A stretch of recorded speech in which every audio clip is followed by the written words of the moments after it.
기상관측 이래 최악의 한파가 몰아치던 어느 겨울밤이었습니다. 가로등, 불빛조차 얼어붙을 것 같은 영하 15도의 날씨.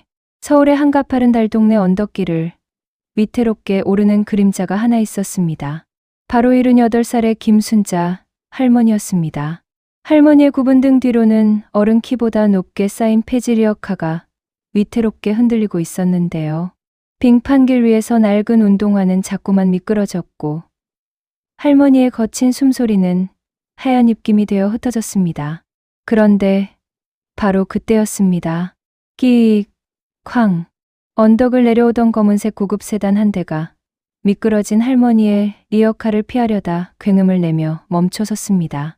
그 충격으로 공들여 쌓았던 폐지 더미가 와르르 무너져 도로를 덮쳤고 쏟아진 박스는 그 비싼 차의 범퍼를 그대로 긁고 지나갔습니다. 순식간에 벌어진 사고. 할머니는 사시나무 떨듯 떨며 차마 고개도 들지 못한 채 차가운 바닥에 주저앉고 말았습니다. 아이고, 이를 어째. 내 돈으로는 평생을 모아도 못 갚을 텐데. 할머니의 절망 섞인 탄식이 흐르던 그때 차 문이 거칠게 열렸습니다.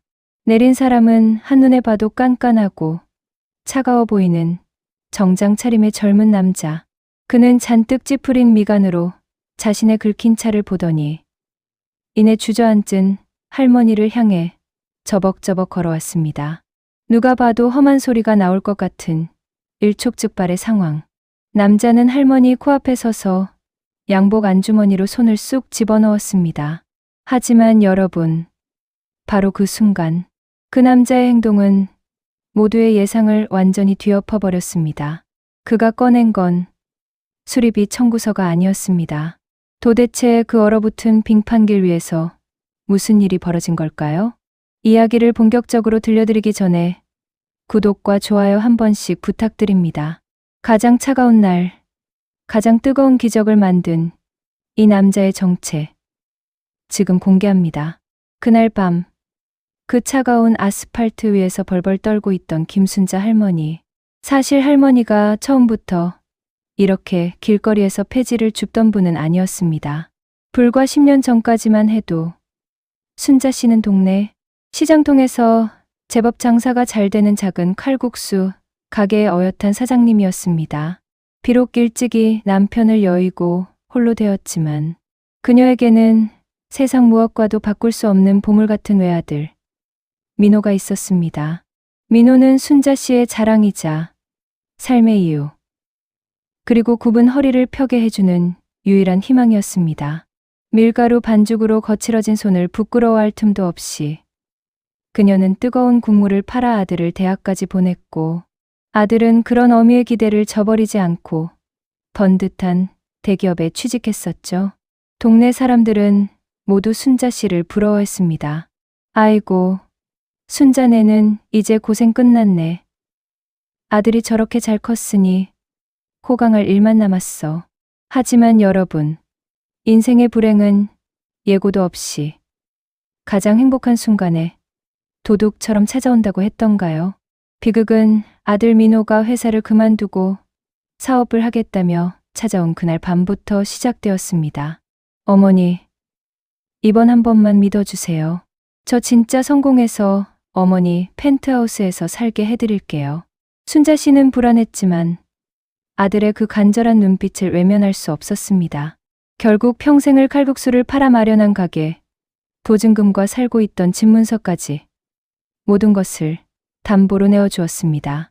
그것이 지옥행 급행열차 티켓인 줄은 꿈에도 모른 채 말이죠. 처음 밀려는 잘 되는가 싶었습니다. 하지만 믿었던 동업자의 배신, 그리고 연이은 투자 실패. 아들의 사업은 순식간에 모래성처럼 무너져 내렸습니다. 빚쟁이들이 칼국수 가게로 들이닥쳐 집기를 때려 부수던 날, 아들 민호는 죄책감을 이기지 못하고 라반도주하듯 종적을 감춰버렸습니다. 남겨진 것은 산더미 같은 빚과 차가운 길바닥에 나앉게 된 늙은 어미뿐이었습니다. 하루아침에 모든 것을 잃은 순자 씨. 그녀가 밀려나고 밀려나 도착한 곳은 서울. 하늘 아래 가장 높은 곳, 다 쓰러져가는 판자촌의 단칸방이었습니다. 보일러는커녕 찬바람이 숭숭 들어오는 그곳에서 할머니는 빚쟁이들의 독촉을 피해 숨죽여 울어야 했습니다. 하지만 할머니는 죽을 수도 없었습니다. 혹시라도 우리 민호가 돌아오면, 내가 없으면 밥이라도 굶을까봐. 그 모질고 질긴 모정 때문에 할머니는 70이 넘은 나이에 굽은 허리를 이끌고 거리로 나섰습니다. 새벽 4시부터 밤 10시까지 하루 종일 남들이 버린 쓰레기를 뒤지고 무거운 리어카를 끌어도 손에 쥐어지는 돈은 고작 5,000원. 운이 좋은 날은 7,000원 남짓. 그 돈으로 퉁퉁 부른 라면 한 개로 끼니를 때우며 할머니는 악착같이 버텼습니다. 동네 짓궂은 아이들이 거지 할망구라고 놀려대도, 고물상 주인이 무게를 속여 돈을 덜 줘도 할머니는 그저 허어 웃으며 넘겼습니다.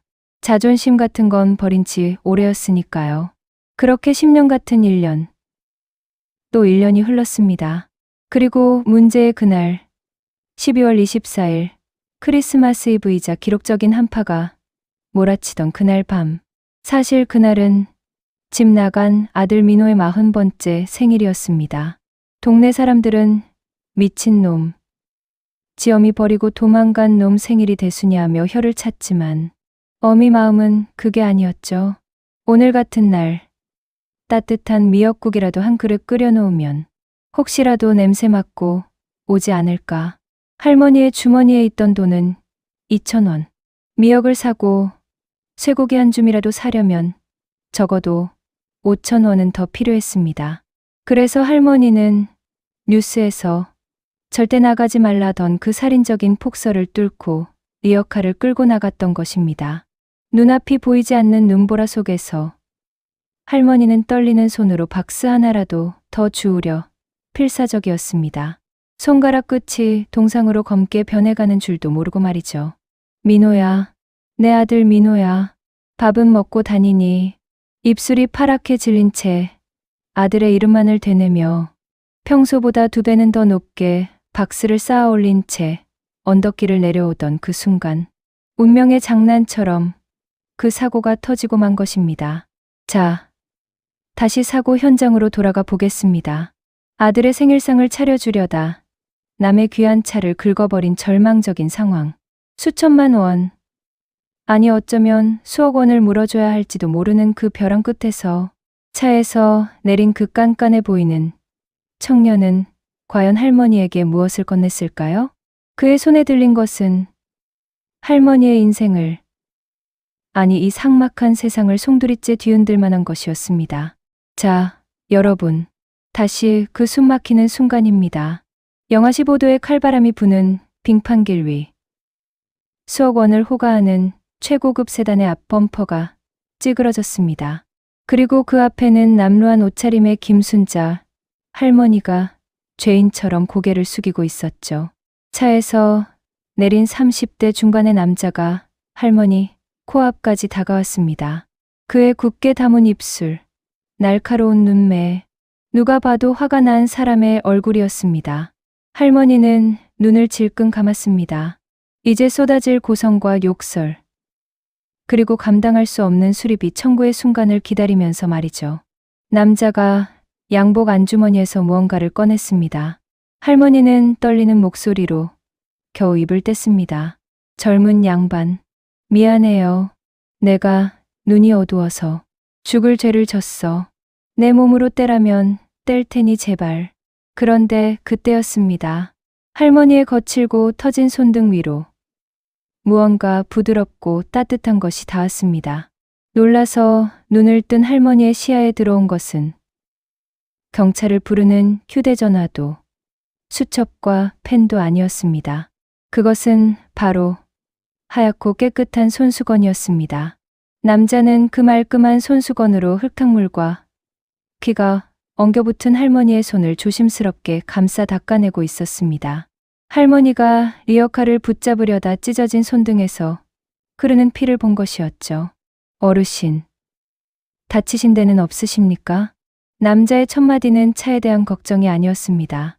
그 목소리는 조금 전에 차가운 인상과는 달리 너무나도 낮고 정중했습니다. 할머니는 믿기지 않는 상황에 멍하니 남자를 쳐다보았습니다. 아니, 선생님 차가, 내 실수로 그 비싼 차가, 차는 보험 처리하면 됩니다. 쇠붙이야 고치면 그만이지만 어르신 몸 상하면 누가 고쳐줍니까? 남자는 덤덤하게 말하며 할머니를 부축해 일으켜 세웠습니다. 그리고는 믿을 수 없는 행동을 이어갔습니다. 그는 자신의 고급 캐시미어 코트 소매를 걷어붙였습니다. 그러고는 빙판길 위 흙탕물 속에 나뒹구는 젖은 폐지 박스들을 향해 망설임 없이 걸어갔습니다. 이거 다시 실으면 되는 거죠? 지나가던 행인들이 가던 길을 멈추고 웅성거리기 시작했습니다. 저 사람 미친 거 아냐? 저 옷이 얼마짜린데. 세상에 저런 사람이 다 있네. 남자는 아랑곳하지 않았습니다. 차가운 눈바닥에 한쪽 무릎을 꿇고 흩어진 박스들을 하나하나 주워 차곡차곡 리어카에 담기 시작했습니다. 그의 반질반질한 구두는 이미 진흙투성이가 되었고 말끔했던 정장 바지 끝단은 젖어 들어갔지만 그는 마치 자신의 일을 하듯 묵묵히 움직였습니다. 할머니는 그 모습을 보며 하염없이 눈물을 흘렸습니다. 지난 10년 길바닥에서 숱한 멸시와 조롱을 받아왔던 할머니였습니다. 냄새난다고 코를 막고 지나가는 사람들, 길을 막는다고 경적을 울려대던 차들. 세상은 그녀에게 거대한 벽과 같았습니다. 그런데 생전 처음 보는, 그것도 자신의 실수로 피해를 본 낯선 청년이 그 더러운 박스를 보물 다루듯 주워 담고 있는 것입니다. 남자는 흐트러진 짐을 다 씻고는 밧줄까지 꼼꼼하게 다시 묶었습니다. 그리고 땀방울이 맺힌 이마를 닦으며 할머니에게 물었습니다. 어르신, 댁이 어디세요? 이 길은 너무 미끄러워서 혼자서는 못 가십니다. 아니요. 아니요. 여기까지 해주신 것만도 10,000,000번 감사한데 내 집은 저기 언덕 꼭대기라. 타세요. 리어카는 제가 뒤에 매달고 갈 테니까 어르신은 제 차에 타세요. 아이고, 말도 안 돼요. 내 옷이 이래서 그 좋은 차 다 버려요. 할머니가 손사래를 쳤지만 남자는 고집을 꺾지 않았습니다. 어르신, 오늘 같은 날씨에 이거 끌고 올라가시면 큰일 납니다. 제 옷은 빨면 되지만 어르신 쓰러지시면 제가 마음이 불편해서 잠을 못 잡니다. 어서 타세요. 결국 할머니는 남자의 부축을 받아 태어나서 처음으로 회장님 차라는 뒷좌석에 앉게 되었습니다. 엉덩이에 닿는 가죽 시트의 감촉이 너무 부드러워서 혹시라도 때가 묻을까 봐 엉덩이를 들썩이며 앉지도 못하는 할머니. 백미러로 그 모습을 본 남자는 희미한 미소를 지으며 히터를 가장 따뜻하게 틀었습니다. 따뜻한 바람이 얼어붙은 할머니의 볼을 녹이기 시작했을 때 차 안에는 묘한 침묵이 흘렀습니다. 그런데 여러분, 이 남자는 도대체 누구일까요? 단순히 돈이 많은 부잣집 도련님의 선심이었을까요? 아니면 우리가 모르는 또 다른 사연이 있는 걸까요? 남자가 운전대를 잡은 손을 가만히 보니 새끼손가락 쪽에 오래된 화상, 흉터가 희미하게 보였습니다. 그리고 언덕길을 오르는 동안 남자는 조심스럽게, 아주 조심스럽게 입을 열었습니다. 어르신, 혹시 저녁은 드셨어요? 이 평범한 질문 하나가 할머니의 가슴 깊은 곳에 묻어두었던 가장 아픈 기억을 건드리고 말았습니다. 그리고 이 질문은 오늘 밤 일어날 기적의 시작에 불과했습니다. 어르신, 저녁은 드셨어요? 남자의 그 나직한 물음에 차 안의 공기가 잠시 멈춘 듯 했습니다. 사실 순자 할머니는 아침부터 물 한 모금 제대로 넘기지 못한 상태였습니다.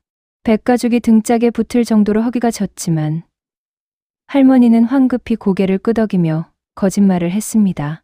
그럼 먹었지. 아주 배불리 먹었어. 하지만 야속하게도 할머니의 대답이 끝나기가 무섭게 꼬르륵거리는 소리가 정적을 깨고 말았습니다. 얼굴이 화끈 달아오른 할머니가 민망함에 고개를 푹 숙이자 백미러로 그 모습을 훔쳐보던 남자의 눈가가 굵게 물들었습니다. 남자는 아무 말 없이 핸들을 꺾어 근처 편의점 앞에 차를 세웠습니다. 잠시만 기다리세요. 그가 뛰어갔다 돌아온 손에는 김이 모락모락 나는 따뜻한 두유 2병과 가꾸운 빵이 들려 있었습니다. 저도 아직 저녁 전이라서요. 같이 좀 들어주세요. 혼자 먹으려니 맛이 없어서 그립니다. 남자는 뚜껑을 직접 따서 할머니 손에 쥐어주었습니다. 할머니의 얼어붙은 손바닥으로 따뜻한 온기가 전해졌습니다. 그 온기가 어찌나 따뜻하던지 할머니는 두유병을 쥔 손을 부들부들 떨었습니다.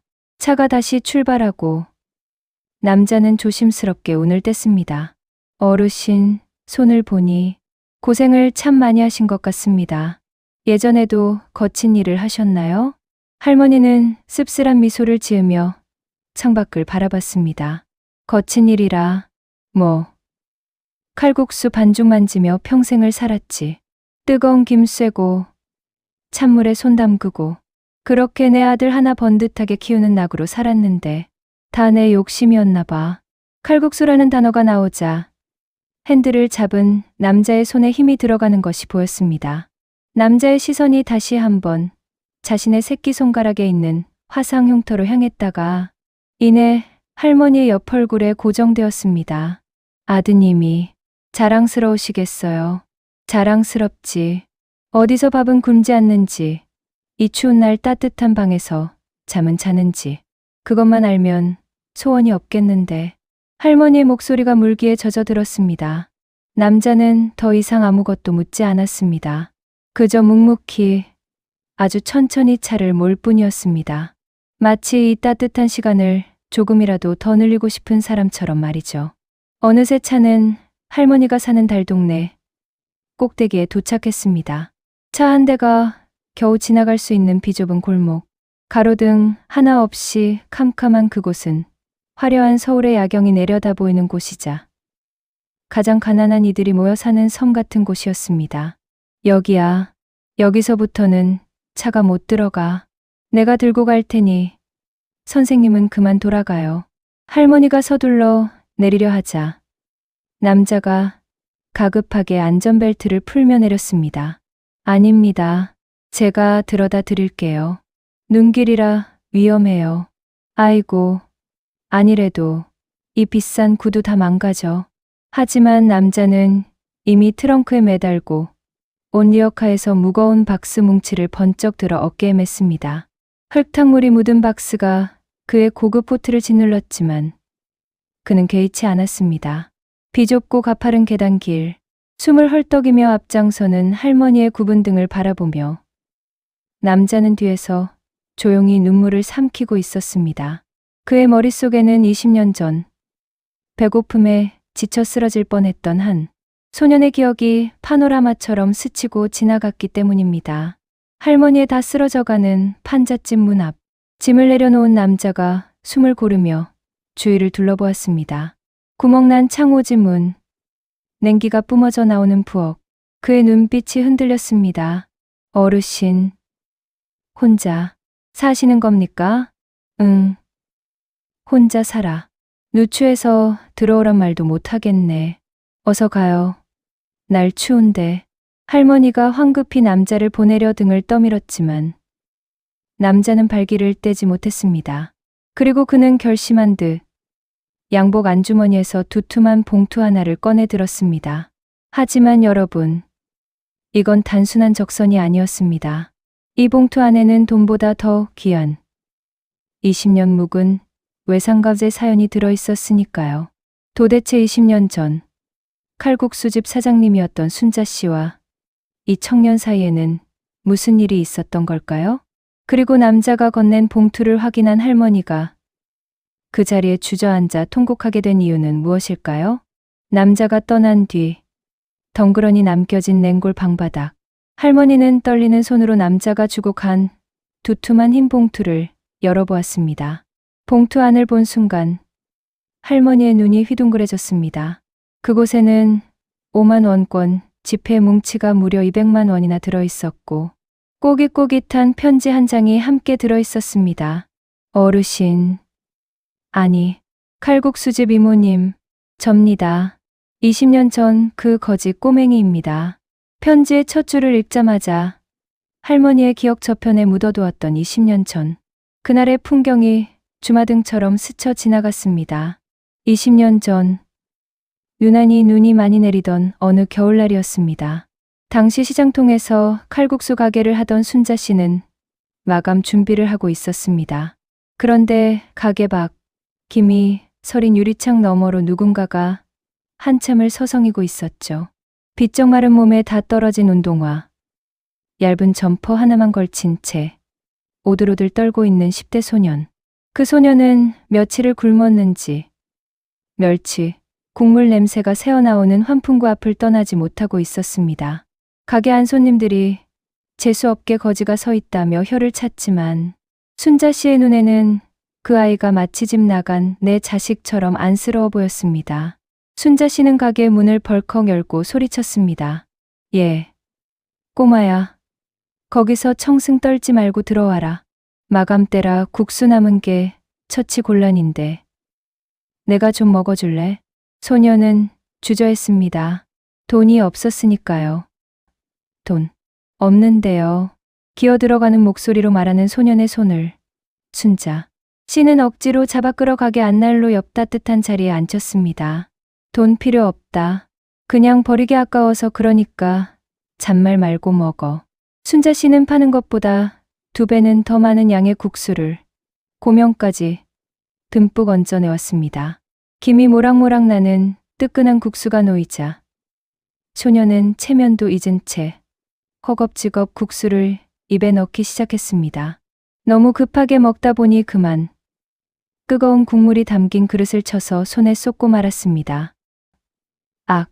소년의 새끼손가락과 손등 위로 펄펄 끓는 국물이 쏟아졌습니다. 소년은 화상의 고통보다 그릇을 깼다는 두려움과 국수를 못 먹게 되었다는 절망감에 사색이 되어 벌벌 떨었습니다. 잘못했습니다. 잘못했습니다. 그때 순자 씨가 달려왔습니다.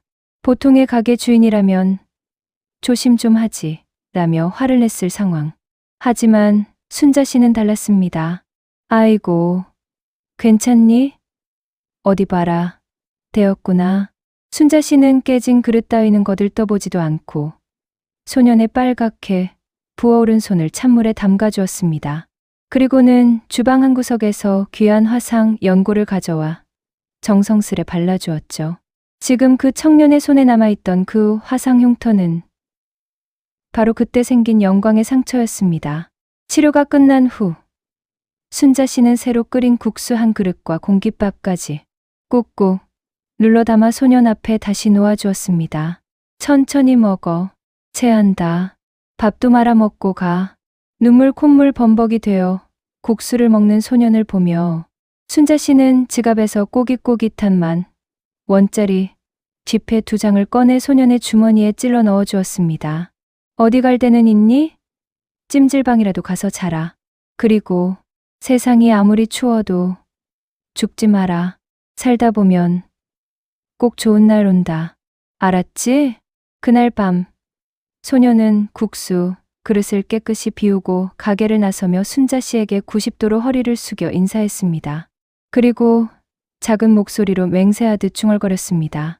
이모님, 이 국수값 제가 나중에 꼭 갚을게요. 100배, 1000배로 갚을게요. 그때까지 꼭 건강하세요. 그렇게 사라졌던 그 소년, 고아원에서 도망쳐 거리를 떠돌며 삶을 포기하려 했던 그 아이가 20년이라는 세월을 넘어 번듯한 청년 사업가가 되어 돌아온 것이었습니다. 할머니는 편지를 가슴에 품고 오열했습니다. 아이고, 그 꼬맹이가 살아서 돌아왔구나. 하지만 여러분, 감동은 여기서 끝이 아니었습니다. 편지 마지막 줄에 적힌 추심피, 에세이는 할머니의 심장을 먹게 할 만큼 충격적인 사실이 하나 더 적혀 있었습니다. 청년이 할머니를 찾아낸 건 단순히 우연이 아니었던 겁니다. 과연 청년은 어떻게 20년 만에 이 넓은 서울 하늘 아래 숨어 살던 할머니를 찾아낼 수 있었을까요? 그리고 청년이 준비한 진짜 선물은 과연 무엇일까요? 추신. 이모님, 오늘 사고는 우연이 아니었습니다. 저는 지난 3년 동안 이모님을 찾고 있었습니다. 편지의 마지막 문장을 읽은 김순자 할머니의 손이 덜덜 떨리기 시작했습니다. 그렇습니다. 20년 전 국수 한 그릇에 목숨을 비쳤던 그 소녀는 이제 번듯한 건설회사의 대표 강준호가 되어 있었습니다. 준호 씨는 성공하자마자 가장 먼저 그 칼국수 가게를 찾았습니다. 하지만 가게는 이미 사라졌고 이모님은 빚더미에 앉아 야반도주하듯 떠났다는 소문만 무성했죠. 그는 포기하지 않았습니다. 흥신소를 뒤지고 수소문 끝에 장장 3년 만에 서울의 마지막 달동네라 불리는 이곳에서 폐지를 줍고 있는 할머니를 찾아낸 것입니다. 그 눈보라 치던 밤, 준호 씨가 그 위험한 언덕길을 차를 몰고 올라왔던 건 바로 할머니를 만나러 오던 길이었습니다. 그런데 운명의 장난처럼 자신의 차 앞에서 넘어진 리어카 주인이 바로 그토록 찾아 헤매던 순자 할머니였던 거죠. 그는 차 창문 너머로 쭈그려 앉은 노인을 보자마자 단번에 알아봤습니다. 20년 세월의 머리는 하얗게 새고 주름은 깊어졌지만 겁에 질린 그 눈망울은 영락없는 20년 전 국수집 이모님이었으니까요. 그는 당장이라도 뛰쳐나가 이모님, 저 준호예요 라고 외치고 싶었습니다. 하지만 영하의 날씨에 덜덜 떨고 있는 할머니를 보며 그는 감정을 억누르고 우선 할머니를 안전하게 모시는 것을 택했던 겁니다. 자신의 정체를 밝히면 미안해하며 도움을 거절할 뿐이란 걸 너무나 잘 알았기에 짐짓 모르는 척 연기를 했던 것이죠. 그리고 편지 봉투 안에는 현금 뭉치 말고도 묵직한 열쇠 하나와 서류 봉투가 더 들어 있었습니다. 할머니는 떨리는 손으로 서류를 꺼내 보았습니다. 부동산 매매 계약서, 건물명, 옛날 송칼국수, 소유주 김순자. 이게 무슨... 할머니는 자신의 눈을 의심했습니다. 그것은 10년 전 아들의 빚 때문에 눈물을 머금고 넘겨야 했던 할머니의 청춘과 인생이 담긴 바로 그 시장통 칼국수 가게였습니다. 준호 씨는 할머니가 잃어버린 가게를 되찾아주기 위해 건물 주인에게 시세보다 2배나 더 높은 가격을 주고 건물을 통째로 매입해버린 것입니다. 편지에는 이렇게 적혀 있었습니다. 이모님, 20년 전 제게 주셨던 국수 한 그릇. 그 따뜻한 온기가 저를 살렸습니다. 그날 이모님이 아니었다면 저는 아마 차가운 길바닥에서 얼어 죽었거나 나쁜 길로 빠졌을 겁니다. 이 가게는 제가 드리는 선물이 아니라 이모님이 저에게 맡겨두셨던 인생의 적금을 돌려드리는 것뿐입니다. 제발 거절하지 말아주세요. 차가운 단칸방. 할머니의 통곡 소리가 터져 나왔습니다. 아이고, 세상에, 국수 한 그릇이 뭐라고. 내가 해준 게 뭐가 있다고 이 큰 걸 줘. 할머니는 계약서를 가슴에 품고 바닥을 치며 울었습니다. 잃어버린 가게를 되찾았다는 기쁨보다 사람에 대한 고마움, 그리고 20년 전 자신의 작은 선행이 헛되지 않았다는 벅찬 감동이 할머니의 얼어붙은 가슴을 녹여내렸습니다. 하지만 여러분, 준호 씨의 기적은 여기서 끝이 아니었습니다. 그는 알고 있었습니다. 할머니에게 가게보다 돈보다 더 간절하게 필요한 단 하나가 있다는 것을요. 할머니가 폐지를 주우면서도 그토록 기다렸던 사람. 집 나간 아들 민호. 준호 씨는 할머니를 찾는 과정에서 아들 민호가 지금 어디서 무엇을 하고 있는지까지 이미 전부 파악하고 있었습니다. 다음 날 아침, 눈이 그치고 햇살이 비추는 할머니의 집 앞.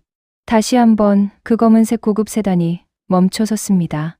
그리고 차 뒷문이 열리며 누군가 천천히 걸어 나왔습니다. 그 사람을 본 순간 마당에서 수도가에 언물을 녹이던 할머니의 손에서 양동이가 쨍그랑하고 떨어졌습니다. 과연 차에서 내린 사람은 누구였을까요? 그리고 준호 씨는 도대체 어떤 방법으로 그 마지막 퍼즐을 맞춘 걸까요? 검은 세단의 뒷문이 열리고 한 남자가 땅에 발을 디뎠습니다. 초췌하지만 말끔하게 면도된 얼굴. 그리고 준호 씨가 입고 있던 것과 비슷한 두툼한 패딩 점퍼를 입은 남자. 그는 바로 순자 할머니가 지난 10년 동안 꿈속에서조차 목 놓아 부르던 이름. 아들 민호였습니다. 어머니. 민호 씨는 어머니를 보자마자 그 자리에 털썩 무릎을 꿇었습니다. 차가운 시멘트 바닥에 이마를 찌우며 그는 짐승처럼 울부짖기 시작했습니다. 어머니, 제가 죽일 놈입니다. 이 불효자를 용서하지 마세요. 제발. 할머니는 아무런 말도 하지 못했습니다. 그저 떨리는 손으로 입을 틀어막은 채 비틀거리는 걸음으로 아들에게 다가갔습니다. 꿈일까봐, 만지면 연기처럼 사라질까봐 감히 손을 대지도 못하고 허공에서 손을 휘저을 뿐이었습니다. 그러다 아들의 따뜻한 체온이 손끝에 닿자 그제야 할머니의 입에서 단장이 끊어지는 듯한 통곡이 터져 나왔습니다. 민호야, 내 새끼 민호야, 살아있었구나. 살아만 있으면 된다. 살아만 있으면 돼. 할머니는 아들의 뺨을 때리지도 왜 이제 왔냐고 원망하지도 않았습니다. 그저 바싹 마른 아들의 얼굴을 거친 손으로 쓰다듬고 또 쓰다듬으며 그간의 모진 세월을 눈물로 씻어내릴 뿐이었습니다. 운전석에 기대어 이 모습을 지켜보던 준호 씨도 흐르는 눈물을 닦아내지 못한 채 고개를 돌려야만 했습니다. 사실 준호 씨가 준비한 진짜 선물은 가게가 아니었습니다. 바로 이 만남이었습니다. 준호 씨는 할머니를 찾기 시작하면서 동시에 아들 민호의 행방도 추적했습니다. 그리고 일주일 전 지방의 한 외딴 공사 현장 컨테이너 박스에서 숨어 지내던 민호를 찾아냈습니다. 발견, 당시 민호 씨의 몰골은 말이 아니었습니다. 빚독촉에 시달리다 못해 신분까지 숨기고 일용직을 전전하며 하루하루 술로 죄책감을 달래고 있었으니까요. 준호 씨가 처음 찾아갔을 때 민호 씨는 도망치려 했습니다. 나 같은 놈은 어머니 볼 면목이 없습니다. 그냥 죽은 셈 쳐달라고 전해주세요. 그때 준호 씨는 도망가는 민호의 멱살을 잡고 자신이 찍어온 할머니의 사진을 눈앞에 들이밀었습니다. 영하의 날씨에 리어카를 끌고 폐지를 줍는 뼈만 남은 어머니의 사진을 말이죠. 당신이 죄책감에 숨어 있는 동안 어머니는 당신 생일 미역국 끓여주겠다고 그 빙판길을 나섰습니다. 이게 당신이 말하는 효도입니까? 가서 빚세요. 평생을 갚아도 모자랄 빚. 어머니 옆에서 갚으란 말입니다. 준호 씨의 호통에 민호 씨는 어린아이처럼 엉엉 울고 말았습니다.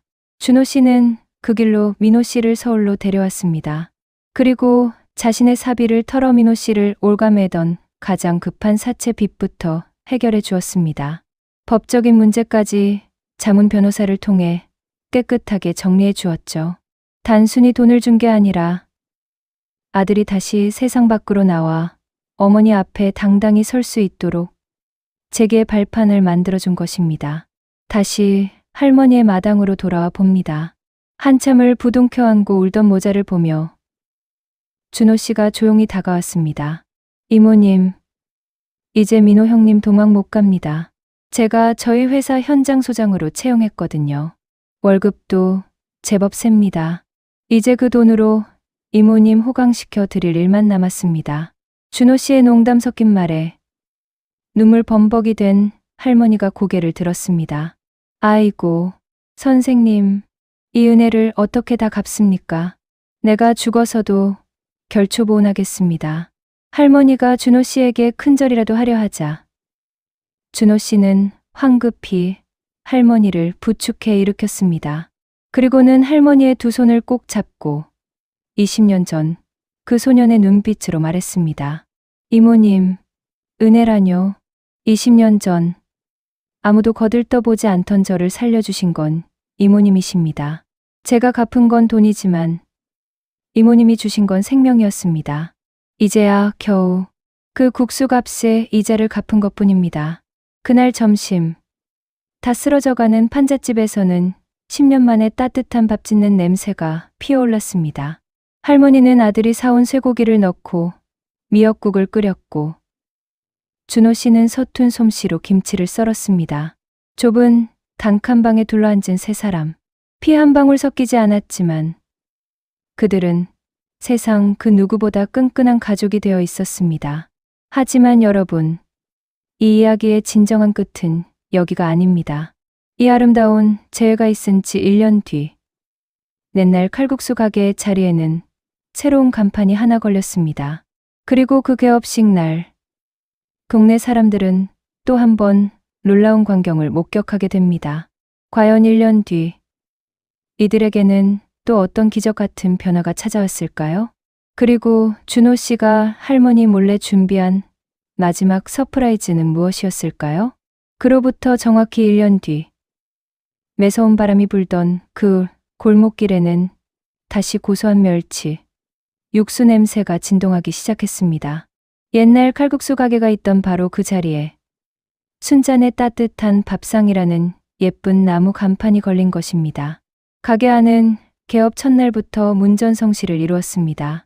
주방에서는 하얀 조리복을 입은 아들 민호 씨가 땀을 뻘뻘 흘리며 쫄깃한 면발을 뽑아내고 있었고, 홀에서는 곱게 화장을 한 순자 할머니가 손님들에게 김치를 놔주며 원신 한바구음을 짓고 있었습니다. 폐지를 줍던 구분 등은 온데간데 없고 어서 오세요, 많이 드세요를 외치는 할머니의 목소리엔 힘이 넘쳤습니다. 아들 민호 씨 역시 성실함 하나로 육수 비법을 전수받아 이제는 어엿한 이대 사장님의 포스를 풍기고 있었죠. 그리고 그 모습을 흐뭇하게 바라보며 구석 자리에서 국수를 먹고 있는 한 사람. 바로 강준호 대표였습니다.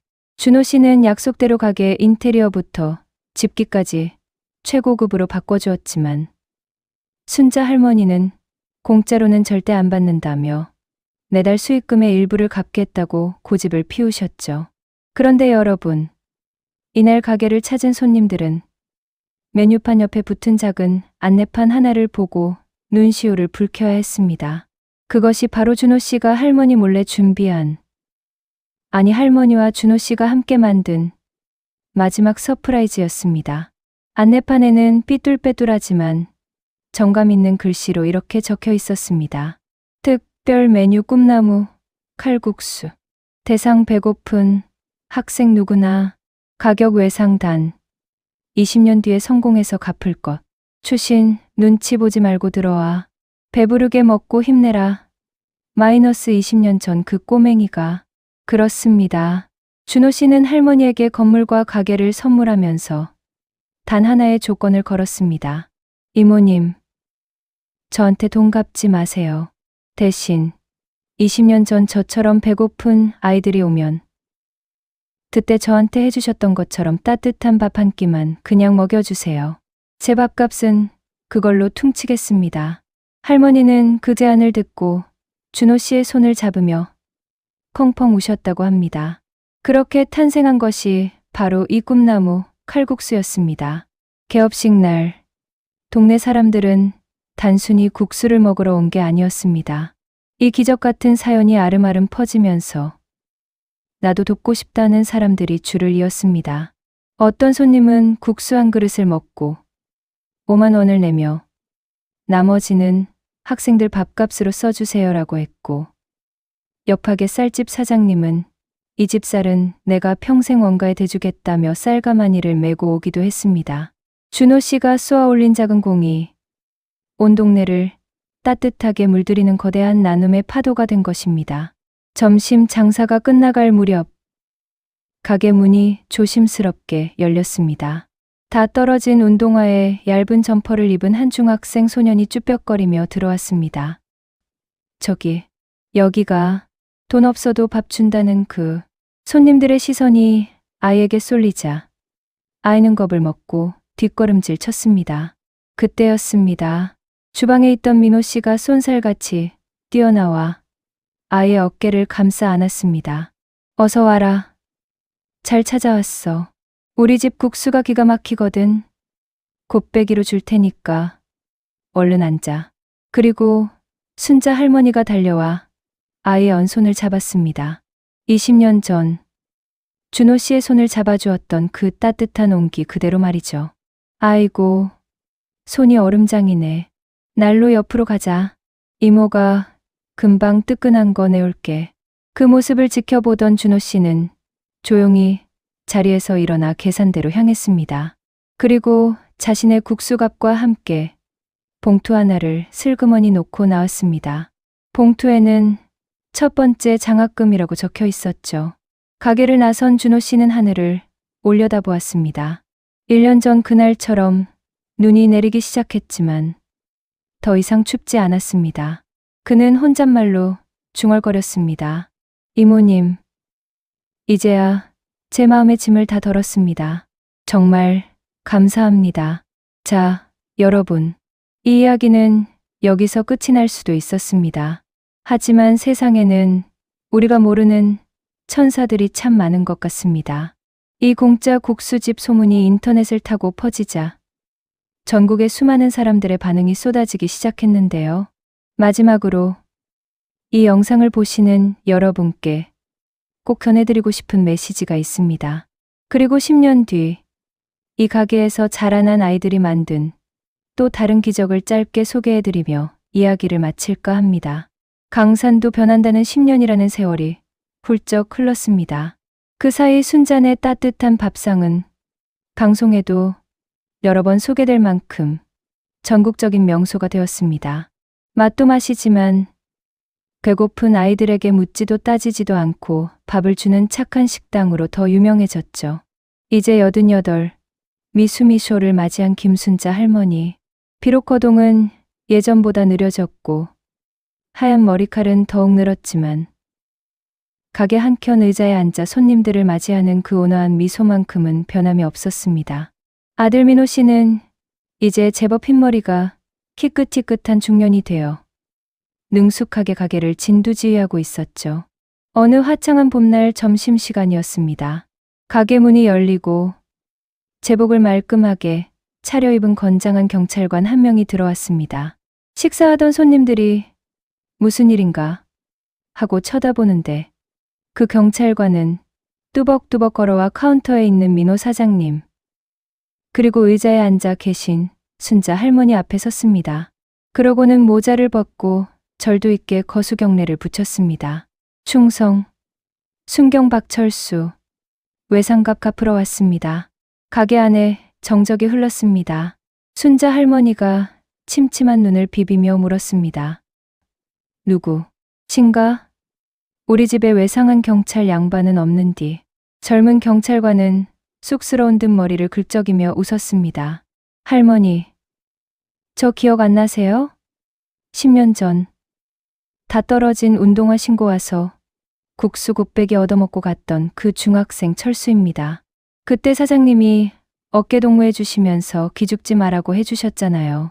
그제야 민호 씨와 할머니의 얼굴에 화색이 돌았습니다. 10년 전 쭈뼛거리며 들어와 허겁지겁 국수를 마시듯 먹고 갔던 그 깡마른 소년. 아버지가 병으로 누워 계셔 소년 가장 노릇을 하느라 늘 배가 고팠던 그 아이가 이렇게 늠름한 대한민국 경찰이 되어 돌아온 것입니다. 철수 순경은 품에서 두툼한 봉투를 꺼내 할머니 손에 쥐어드렸습니다. 할머니, 메뉴판에 성공해서 20년 뒤에 갚으라고 써놓으셨는데 제가 성격이 급해서 10년 만에 왔습니다. 이거 제 첫 월급입니다. 오늘부터 저처럼 배고픈 동생들 밥값은 제가 책임지겠습니다. 할머니는 경찰관의 투박한 손을 잡고 또다시 눈시울을 붉혔습니다. 아이고, 장하다. 정말 장해. 세상에 이렇게 반듯하게 커져서 고맙다. 그때 가게 구석에서 조용히 식사하던 중년 신사가 일어나 박수를 치기 시작했습니다. 바로 강준호 대표였습니다. 이제는 두 아이의 아빠가 된 준호 씨가 흐뭇한 표정으로 다가와 철수 순경의 어깨를 두드렸습니다. 후배님, 반갑습니다. 나도 이 집 국수 먹고 사람 된 국수 선배입니다. 가게 안의 모든 손님이 환호와 박수를 보냈습니다. 할머니의 낡은 칼국수 가게에서 시작된 작은 나눔이 준호 씨를 살렸고 준호 씨의 나눔이 또다시 철수라는 꿈나무를 키워낸 것입니다. 철수 순경뿐만이 아니었습니다. 이날 가게에는 소방관이 된 청년, 간호사가 된 아가씨, 그리고 사회복지사가 된 청년들이 줄지어 찾아왔습니다. 모두가 꿈나무 칼국수를 먹고 자란 아이들이었죠. 그들은 하나같이 입을 모아 말했습니다. 그때 주신 국수 한 그릇이 아니었다면 지금의 저는 없었을 겁니다. 세상이 차갑지 않다는 걸 할머니 덕분에 알았습니다. 가게 벽면은 아이들이 남긴 감사 편지와 쪽지들로 가득 채워졌고 그것은 세상 그 어떤 인테리어보다 아름답게 빛나고 있었습니다. 순자 할머니는 지팡이를 짚고 일어나 그 자랑스러운 손주들을 하나하나 안아주며 말씀하셨습니다. 나는 한 게 없다. 너희들이 잘 커준 게 내 선물이고 내 보람이다. 이제 너희가 세상에 나가서 또 다른 사람들의 우산이 되어 주거라. 자, 여러분, 이제 마지막 이야기를 전해드리려 합니다. 이 기적 같은 이야기가 우리에게 남긴 것은 과연 무엇일까요? 어떠셨나요, 여러분? 오늘 들려드린 김순자 할머니와 강준호 대표, 그리고 철수 순경의 이야기는 우리에게 아주 중요한 사실 하나를 말해주고 있습니다. 그날 밤, 빙판길 위에서 일어난 그 작은 기적은 결코 거창한 것에서 시작되지 않았습니다.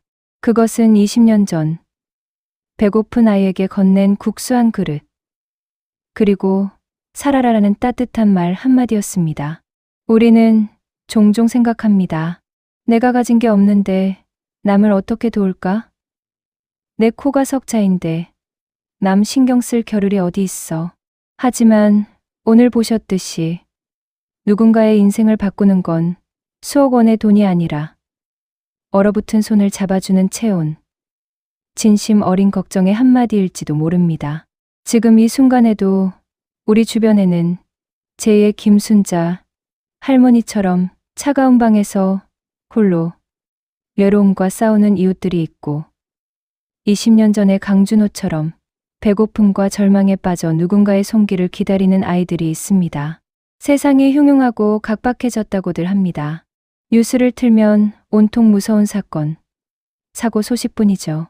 하지만 세상이 여전히 무너지지 않고 아름답게 유지되는 이유는 바로 보이지 않는 곳에서 묵묵히 자신의 우산을 기울여주는 여러분 같은 숨은 천사들이 계시기 때문일 것입니다.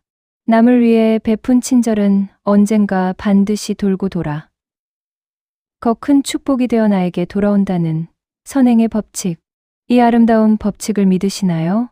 이제 여러분께 조심스럽게 부탁드려 봅니다. 오늘 하루 주위를 한번 둘러봐 주세요.